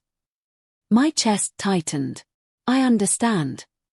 I'll be forwarding my assessment and your evidence to Detective Eric Jensen with the Portland Police Bureau. Expect a call from him within 24 hours. I'll be ready. After Sharon Ellis left, I stood at the window watching her car pull away. Her official report, clearing my name, already being filed electronically. Oilia's attempt to use the system against me had backfired spectacularly. Instead of making me look incapacitated, she'd triggered a formal investigation targeting herself. And within 24 hours, the police would be involved. Everything I'd gathered, every piece of evidence, every carefully documented detail, was about to become part of a criminal case. The house I'd bought as a refuge had become the center of an investigation. But for the first time in weeks, I felt something close to relief. I wasn't alone anymore. The system was finally listening. Detective Eric Jensen called at 8:04 the next morning. I know the exact time because I'd been awake since 5 o'clock, drinking coffee and staring at my phone, waiting. Mr. Sullivan, this is Detective Jensen with Portland Police Bureau. Adult Protective Services forwarded your case to me. I need you to come to the station. Can you be here before 10 o'clock? I'll be there at 9:50. I arrived at the precinct 10 minutes early. The building was institutional grey, all hard surfaces and fluorescent lighting. A uniformed officer directed me to the detective division on the 3rd floor. Detective Eric Jensen met me in the hallway. Mid-40s, experienced eyes, professional demeanor. He shook my hand firmly. Mr. Sullivan, thank you for coming in. He led me into an interview room. Plain walls, metal table, recording equipment mounted in the corner. The chair was uncomfortable by design. Jensen sat across from me and opened a folder. I've reviewed Sharon Ellis's report and the preliminary evidence. We need to go through everything systematically. This may take several hours. I have time. I'd brought everything, organized in labeled folders. Jensen worked through each piece methodically, taking notes, asking clarifying questions. First, the lab results from the whiskey bottle. 450 mgs of warfarin, Jensen read aloud. Chain of custody documented. This is solid. Next. Matthew's medical records from Providence Portland Medical Center. Admission date June 8. Diagnosis: warfarin. Poisoning. Treatment notes showing vitamin K administration and blood transfusions. Then my prescription records. 6 pills missing from your medication, Jensen noted. Refilled May 26. You keep detailed logs. I'm careful with my health. The timeline showing Oilia's access to my house 3 days before the party. The video from my phone showing her loosening the ladder bolts and removing safety pins. Timestamp and metadata intact. Denise Morgan's investigation report. $320,000 in debt. Internet search history showing queries about inheritance, incapacity, and warfarin overdose symptoms. The text messages between Oilia and Christine Sinclair recovered from cloud backup. Jensen read through them twice. Financial documents showing the $800 money order. Pharmacy records from Mexico. Shipping confirmation to Seattle. Witness statement from James Fletcher regarding the ladder incident. Jensen reviewed everything twice. His pen moved steadily across his notepad. Finally, he looked up. This is substantial evidence. Very well documented. I'm an architect. I understand the importance of structural integrity. Of evidence. Jensen closed the folder. We'll need to interview your son. He's also a victim. He needs to know what's happening. My chest tightened. He doesn't know. Not all of it. He drank the poison meant for you. He's both a witness and a victim. We need his statement. Can I be there when you tell him? Chong Stone. Actually, I'd prefer that. Jensen reached for his phone. Let me call him now. He dialed. The call connected on speaker. Matthew Sullivan. Yes. Matthew's voice, cautious. This is Detective Eric Jensen, Portland Police Bureau. I need you to come to the station regarding an ongoing investigation. No, you're not in trouble. It concerns the incident at your father's party. Can you come now? A pause. Matthew's confusion transmitted clearly through the line. First, yes, I can be there in 45 minutes. Ask for me at the front desk. Thank you. Jensen hung up and looked at me. This won't be easy for him. I know. We waited. Jensen reviewed the files again. I drank bad coffee from a styrofoam cup and watched the clock. 43 minutes later, there was a knock on the door. A uniformed officer opened it. Matthew stepped inside. He saw me first. Dad, what's going on? Why are the police involved? Jensen stood. Please sit down, Mr. Sullivan. I need to explain some things. Matthew sat slowly, looking between us. Jensen opened the folder and began laying out the evidence piece by piece, building the case like an architect builds a structure. The lab results. The missing pills. The debt. The text messages. The video. I watched my son's face change as the evidence accumulated. First disbelief. This has to be a mistake. Then shock. That's not possible. Then horror. The glass. I drank Dad's glass. Then denial. There must be another explanation. Finally, painful acceptance. Matthew's hands shook. Tears tracked down his face. He looked at me, across the table.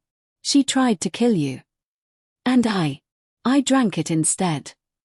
Jensen's voice was gentle. That drink was meant for your father. You weren't the target. Matthew's voice broke. I could have died.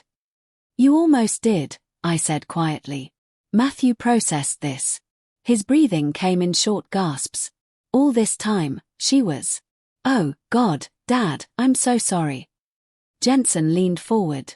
Matthew, did you notice any unusual behavior from your wife before the party? Matthew stared at the table. Tears fell onto the metal surface. When he finally looked up, his face was devastated. I need to tell you something. He looked at Jensen, then at me. Can I speak to my father privately? Just for a minute. Jensen glanced at me. I nodded. 5 minutes. I'll be right outside. He gathered the folders and left, closing the door behind him. The door closed, leaving Matthew and me alone in that sterile interview room with its grey walls and metal table. My son looked at me across that table, tears streaming down his face, and said the words that made my heart clench. Dad, I need to tell you this. I've known something was wrong for 3 months. I hired Claire.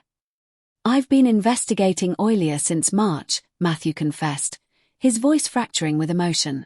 And in that moment, I understood. My son hadn't been blind. He'd been gathering evidence, too. Both of us had been protecting each other in parallel, neither knowing the other was doing the same thing. "Why didn't you tell me?" I whispered. Matthew took a shaky breath and began to explain everything. 3 months ago, I found credit card statements in Oilia's car. I wasn't snooping. Her purse tipped over, papers spilled out. I saw the numbers. $89,000 on one card, $45,000 on another. I listened without interrupting. I confronted her gently, asked if we needed to talk about finances. She said it was temporary, she'd handle it. But something felt wrong. A week later, Matthew overheard a phone call. She was in the garage. Thought I'd left for work, but I'd forgotten my lunch. I heard her say, "He's in the way. Once he's gone, everything goes to Matthew. Then it's ours." His voice caught. I thought she meant divorcing me, taking half. Then she said, "He won't live much longer anyway. Just needs a little push." Matthew realized she was talking about me. "Why didn't you tell me?" I asked quietly again, needing to hear it. I wasn't sure. How could she have meant? I couldn't accuse my wife of.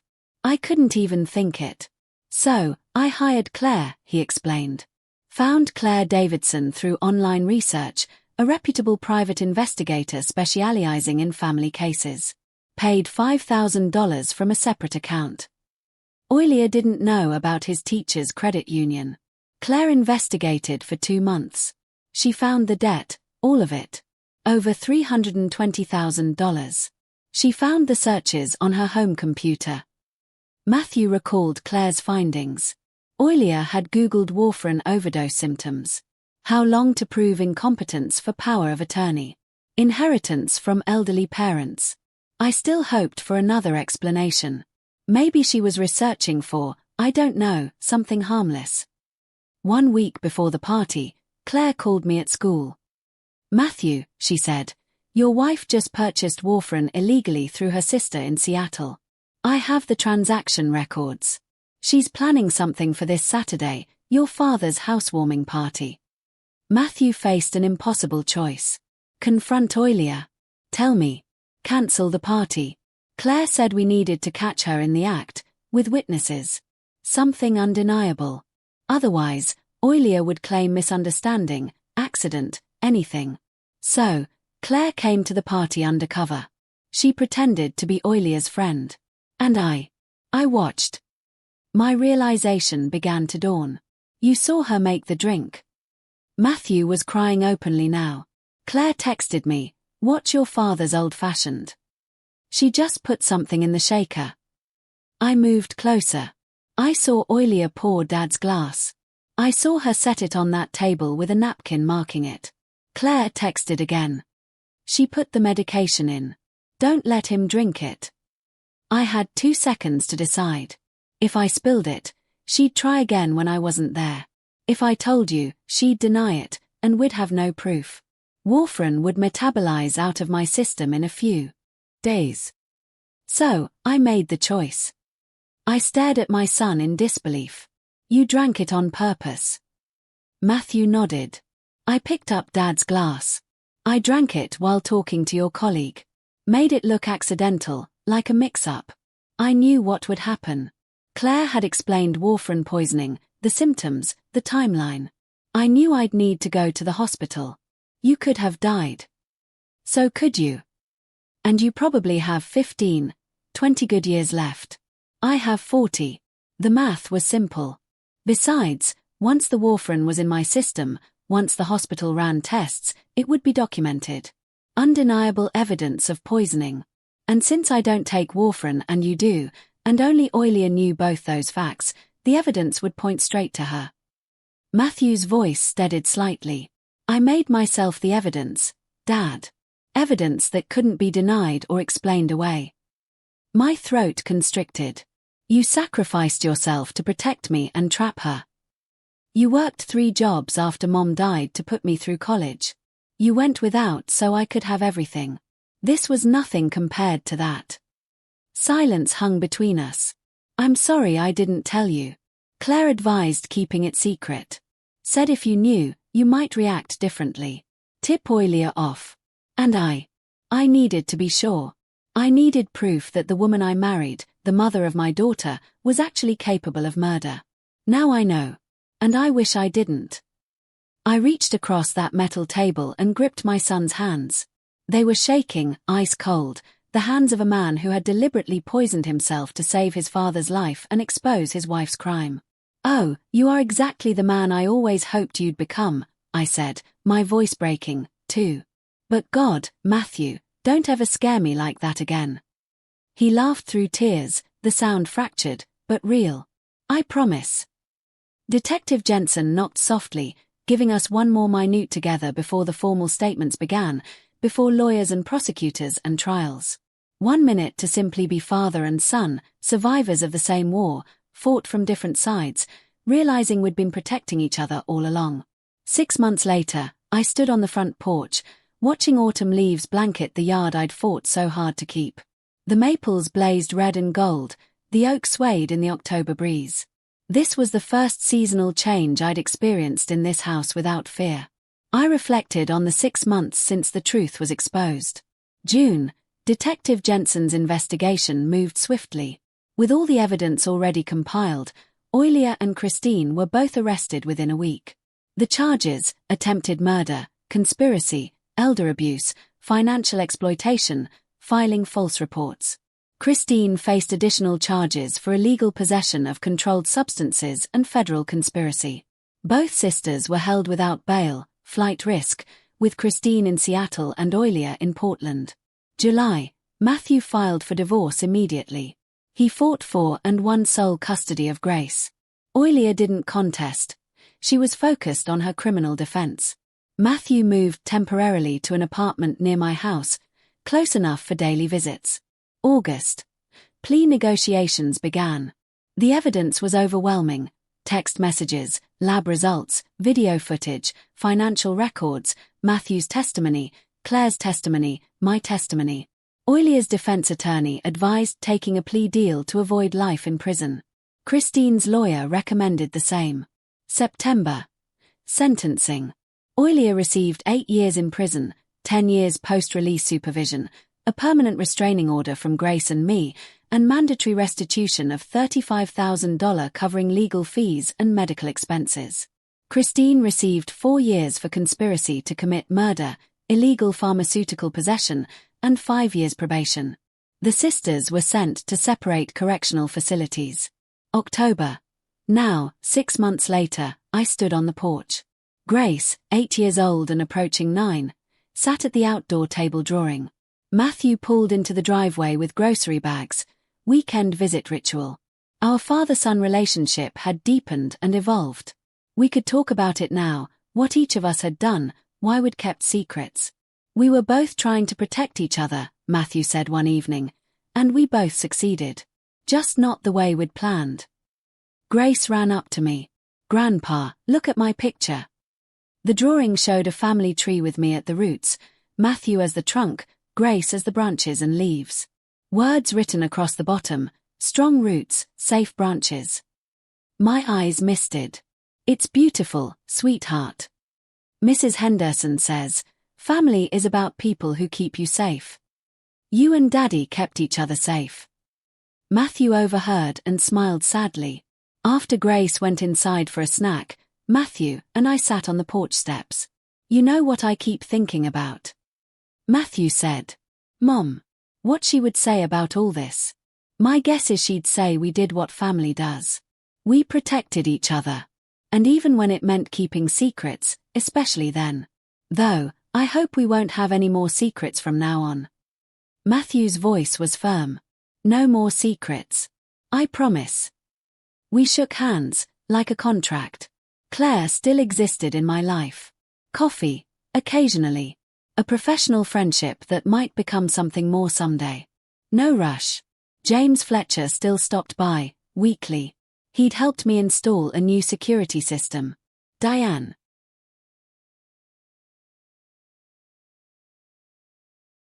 Montgomery, the attorney, had assisted with victim impact statements and restitution claims. Dr. Melissa Stone had met with Matthew for follow-up exams, confirming no lasting damage from the warfarin. The house felt different now. Not a fortress, but a real home. After Matthew and Grace left that evening, I walked through the rooms. Each held a memory. The living room where the party happened, now with new furniture. The kitchen where I'd counted pills, medicine cabinet reorganized.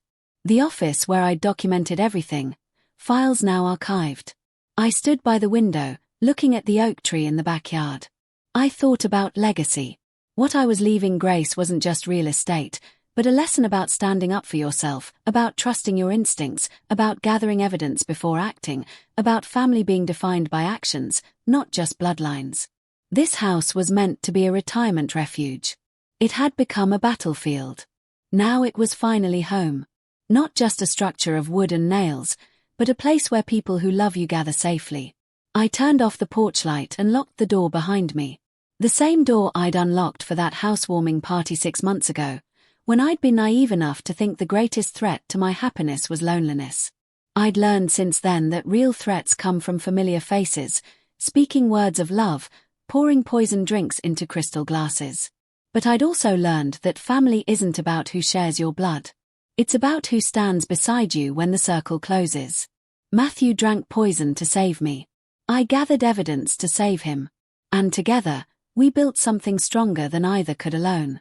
This house, this beautiful craftsman home I'd worked 30 years to afford, was finally truly mine. Not just legally, though the deed sat safely in Diane Montgomery's safe. It was mine in the way that mattered most. Where love ruled, where Grace's laughter echoed, where my son and I rebuilt trust from ruins. Tomorrow morning, I'd wake in my own bed, make coffee in my own kitchen, and spend the day however I chose. That freedom, that peace, that simple certainty of safety. That was what I'd fought to claim. That was what I'd won. And standing in the living room as moonlight filtered through windows I'd personally chosen, I understood something fundamental. A house becomes a home, not when you buy it, but when you're willing to defend it. This is my home, and no one will take it from me again. And to you, listening to this family story, remember this. I never imagined the greatest threat to my life would come from someone who called me Dad with a smile while planning my death. God gave me instincts, that cold feeling when Oilia handed me the glass. And I'm alive today because I listened. God also gave me a son brave enough to drink poison meant for me, turning himself into evidence that couldn't be denied. And God surrounded me with people like James, Denise, and Claire when I needed them most. This family story taught me that you can't ignore warning signs just because they come from family. When something feels wrong, it usually is. Don't be like me. Don't wait until you're holding lab results proving someone tried to kill you before you act. Trust your gut. Document everything. And never, ever assume that marriage certificates or blood relations guarantee safety. My dad revenge wasn't about hatred. It was about survival. Some people think revenge is ugly, but protecting yourself and those you love, that's not revenge. That's justice. When someone tries to take everything from you, fighting back isn't optional. It's necessary. I learned that a real family story isn't written in wedding albums or birth certificates. It's written in who stands beside you when the walls close in. Matthew proved that when he sacrificed himself to save me. That's family. Not the woman who poisoned my drink, but the son who drank it to protect me. If you take nothing else from this story, take this. Predators count on your silence, your doubt, your unwillingness to believe someone close could harm you. Don't give them that advantage. The moment you sense danger, act. Gather evidence. Build your case. Protect yourself before you become another statistic. What I experienced wasn't just dad revenge. It was a father and son protecting each other against a calculated killer. That's the power of real family bonds. What would you have done if you were in Matthew's shoes, or mine? Have you ever had to trust your gut against someone you thought was family? Tell me what you think, I really want to know.